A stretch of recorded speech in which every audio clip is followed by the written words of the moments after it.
A Good Name by Timothy Shay Arthur. Two boys, named Jacob Peters and Ralph Gilpin, were passing along Chestnut Street one evening about 10 years ago, when one of them stopped and said, "Come, Ralph, let us have some oysters." "I've got a quarter." They were in front of an oyster-cellar. "No," replied Ralph, firmly. "I'm not going down there." "I didn't mean that we should get anything to drink," replied the other. "No matter. They sell liquor, and I don't wish to be seen in such a place." "That's silly," said Jacob Peters, speaking with some warmth. "It can't hurt you to be seen there. They sell oysters, and all we should go there for would be to buy oysters. Come along. Don't be foolish." And Jacob grasped the arm of Ralph and tried to draw him towards the refectory. But Ralph stood immovable. "What harm can it do?" asked Jacob. "It might do a great deal of harm." "In what way?" "By hurting my good name." "I don't understand you." "I might be seen going in or coming out by someone who know me, and who might take it for granted that my visit was for liquor." "Well, suppose he did? He would be wrong in his inference, and what need you care?" "A clear conscience, I have heard my uncle say, is better than any man's opinion, good or bad." "I prefer the clear conscience and the good opinion together, if I can secure both at the same time," said Ralph. "Oh, you're too afraid of other people's opinions," replied Jacob, in a sneering manner. "As for me, I'll try to do right and be right, and not bother myself about what people may think. Come, are you going to join me in a plate of oysters?" "No." "Very well. Goodbye. I'm sorry you're afraid to do right for fear somebody may think you're going to do wrong." And Jacob Peters descended to the oyster-cellar, while Ralph Gilpin passed on his way homeward. As Jacob entered the saloon, he met a man who looked at him narrowly, and as Jacob thought, with surprise. He had seen this man before, but did not know his name. A few weeks afterwards, the two boys, who were neighbor, sat together planning a rowboat excursion on the Schuylkill. "We'll have Harry Elder, and Dick Jones, and Tom Forsyth," said Jacob. "No, not Tom Forsyth," objected Ralph. "Why not? He's a splendid rower." "I don't wish to be seen in his company," said Ralph. "He doesn't bear a good character." "Oh, well, that's nothing to us." "I think it is a great deal to us. We are judged by the company we keep." "Let people judge, who cares?" replied Jacob. "Not I." "Well, I do, then," answered Ralph. "I hate to see a boy so afraid of a shadow as you are." "A tainted name is no shadow, but a real evil to be afraid of." "I don't see how our taking Tom Forsyth along is going to taint your name, or mine either." "He's a bad boy," Ralph firmly objected. "He uses profane language. You and I have both seen him foolish from drink. And we know that he was sent home from a good place, under circumstances that threw suspicion on his honesty. This being so, I am not going to be seen in his company. I think too much of my good name." "But, Ralph," urged Jacob, in a persuasive manner, "he's such a splendid rower." "Don't be foolish about it. Nobody'll see us. And we shall have such a grand time. I'll make him promise not to use a wicked word all day." "It's no use to talk, Jacob. I'm not going in company with Tom Forsyth if I never go boating." "You're a fool," exclaimed Jacob, losing his temper. Ralph's face burned with anger, but he kept back the sharp words that sprung to his lips, and after a few moments said, with forced composure, "There's no use in your getting mad about it, Jacob. If you prefer Tom to me, very well. I haven't set my heart on going." "I've spoken to Tom already," said Jacob, cooling off a little. "And he's promised to go, so there's no getting away from it." "I'm sorry you're so over-nice." The rowing party came off, but Ralph was not of the number. As the boys were getting into the boat at Fairmount, Jacob noticed 2 or 3 men standing on the wharf, and on lifting his eyes to the face of one of them, he recognized the same individual who had looked at him so intently as he entered the oyster saloon. The man's eyes rested upon him for a few moments, and then turned to the boy, Tom Forsyth. Young Peters might have been mistaken, but he thought he saw on the man's face a look of surprise and disapprobation. Somehow or other, he did not feel very comfortable in mind as the boat pushed off from shore. Who was this man? And why had he looked at him twice so intently, and with something of disapproval in his face? Jacob Peters was 15 years old. He had left school a few weeks before, and his father was desirous of getting him into a large wholesale house on Market Street. A friend was acquainted with a member of the firm, and through his kind offices he hoped to make the arrangement. Some conversation had already taken place between the friend and merchant, who said they wished another lad in the store, but were very particular as to the character of their boys. The friend assured him that Jacob was a lad of excellent character, and depending on this assurance, a preliminary engagement had been made. Jacob was to go into the store just 1 week from the day on which he went on the boating excursion. Both his own surprise and that of his father may be imagined when a note came, saying that the firm in Market Street had changed its views in regard to a lad, and would not require the services of Jacob Peters. The father sent back a polite note, expressing regret at the change of view, and asking that his son should still be borne in mind, as he would prefer that situation for him to any other in the city. Jacob was the bearer of this note. When he entered the store, the first person he met was the man who looked at him so closely in the oyster saloon and on the wharf at Fairmount. Jacob handed him the note, which he opened and read, and then gave him cold bow. A glimpse of the truth passed through Jacob's mind. He had been misjudged, and here was the unhappy result. His good name had suffered, and yet he had done nothing actually wrong. But boys, like men, are judged by the company they keep and the places in which they are seen. "I'm going into a store next week," said Ralph Gilpin to his friend Jacob, about a week afterwards. "Where?" asked Jacob. "On Market Street." "In what store?" "In A&L's," replied Ralph. "Oh, no," ejaculated Jacob, his face flushing, "not there." "Yes," replied Ralph. "I'm going to A&L's. Father got me the place. Don't you think I'm lucky? They're very particular about the boys they taking that store. Father says he considers their choice of me quite a compliment. I'm sure I feel proud enough about it." "Well, I think they acted very meanly," said Jacob, showing sonic anger. "They promised Father that I should have the place." "Are you sure about that?" asked the young friend. "Certainly I am. I was to go there this week.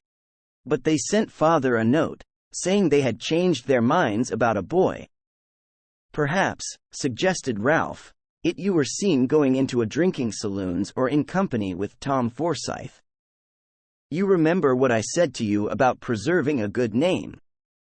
Jacob's face colored, and his eyes fell to the ground. "Oh, that's only your guess," he replied, tossing his head, and putting on an incredulous look. But he felt in his heart that the suggestion of Ralph was true. It was over 6 months before Jacob Peters was successful in getting a place, and then he had to go into a third-rate establishment, where the opportunity for advancement was small, and where his associates were not of the best character. The years passed on, and Ralph continued as careful as in the beginning to preserve a good name. He was not content simply with doing right, but felt that it was a duty to himself, and to all who might, in any way be dependent on him, to appear right also. He was, therefore, particular in regard to the company he kept and the places he visited.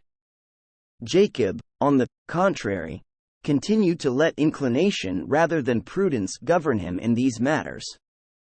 His habits were probably as good as those of Ralph, and his business capacity fully equal.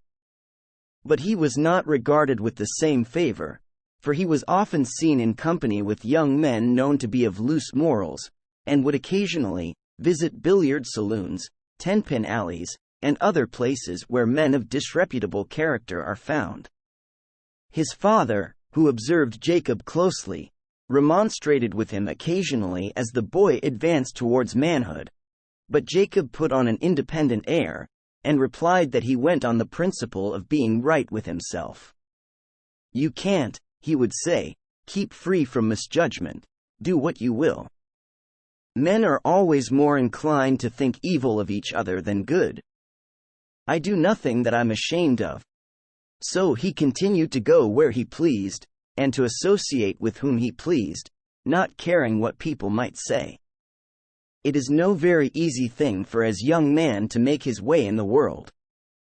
All the avenues to success are thickly crowded with men of talent, industry, and energy, and many favorable circumstances must conspire to help him who gets very far in advance.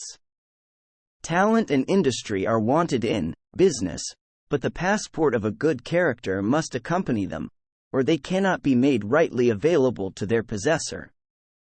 It is, therefore, of the first importance to preserve a good name, for this, if united with ability and industry, with double your chances of success in life, for men will put confidence in you beyond what they can in others, who do not stand so fairly in common estimation.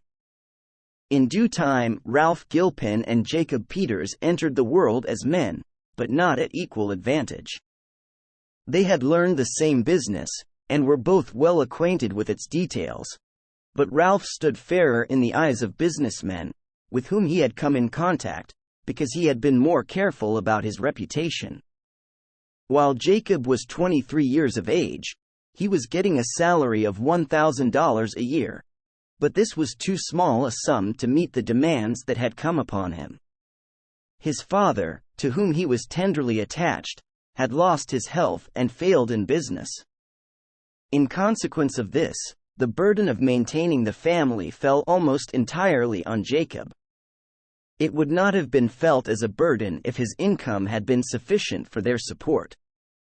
But it was not, unless their comfortable style of living was changed, and all shrunk together in a smaller house. He had sisters just advancing towards womanhood, and for their sakes, particularly, did he regret the stern necessity that required a change. About this time, the death of a responsible clerk in the house of A&L left a vacancy to be filled, and as Jacob was in every way competent to take the position, which commanded a salary of $1,800, he made application. Ralph Gilpin, who was a salesman in the house, said all that he could in Jacob's favor, but the latter had not been careful to preserve a good name, and this was against him. The place was one of trust, and the members of the firm, after considering the matter, decided adversely. Nothing as to fact was alleged or known. Not a word as to his conduct in life was said against him. But he had often been seen in company with young men who did not bear a solid reputation, and where doubt existed, it was not considered safe to employ him. So that good opportunity was lost through his own fault. Poor Jacob felt gloomy and disappointed for a time. Talked of fate, bad luck, and all that kind of nonsense, when the cause of his ill success was to be attributed solely to an unwise disregard of appearances. "We shall have to remove," he said to his mother in a troubled way, after this disappointment. "If I had secured the situation at A&L's, all would have been well with us. But now nothing remains but to seek a humbler place. To remain here will only involve us in debt, and that, above all things, we must avoid. I am sorry for Jane and Alice, but it can't be helped." His mother tried to answer cheerfully and hopefully, but her words did not dispel a single shadow from his mind. A few days after this, a gentleman said to Jacob Peters, I'll give you a hint of something that is coming in the way of good fortune. A gentleman, whose name I do not feel at liberty to mention, contemplates going into your business. He has plenty of capital, and wishes to unite himself with a young, active, and experienced man.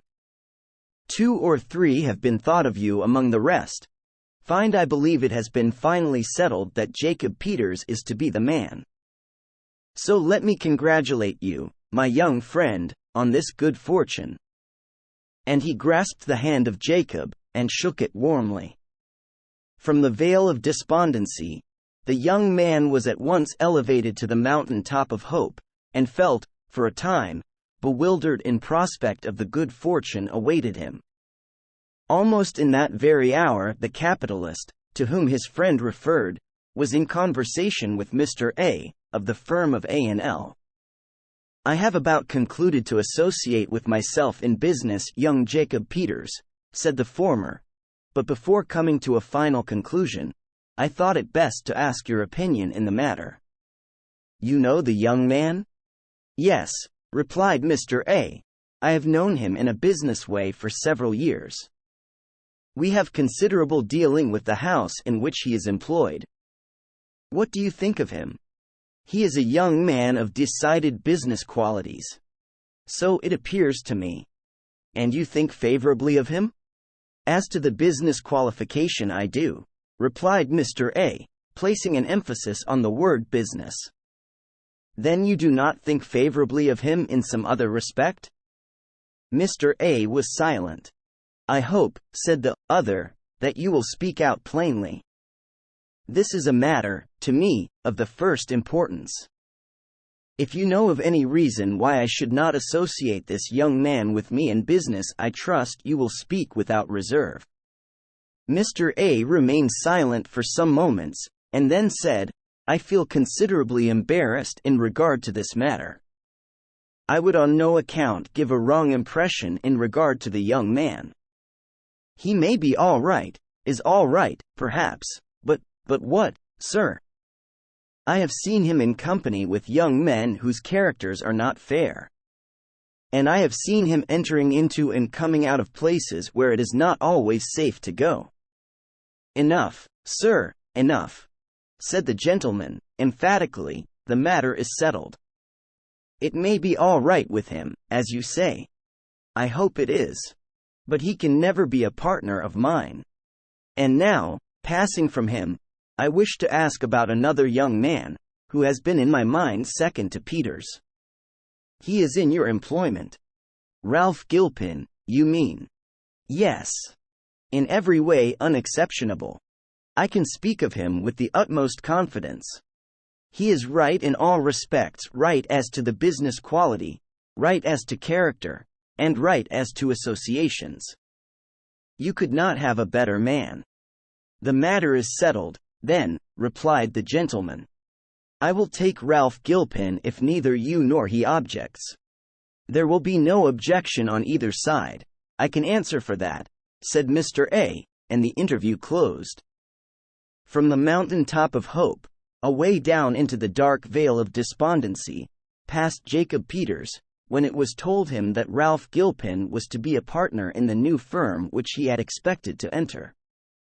"And so nothing is left to us," he said to himself, in bitterness of spirit, "but go down, while others, no better than we are, move steadily upwards. Why should Ralph Gilpin be preferred before me? He has no higher ability nor stricter integrity. He cannot be more faithful, more earnest, or more active than I would have been in the new position. But I am set aside and he is taken. It is a bitter, bitter disappointment. 3 years have passed, and Ralph Gilpin is on the road to fortune, while Jacob Peters remains a clerk. And why?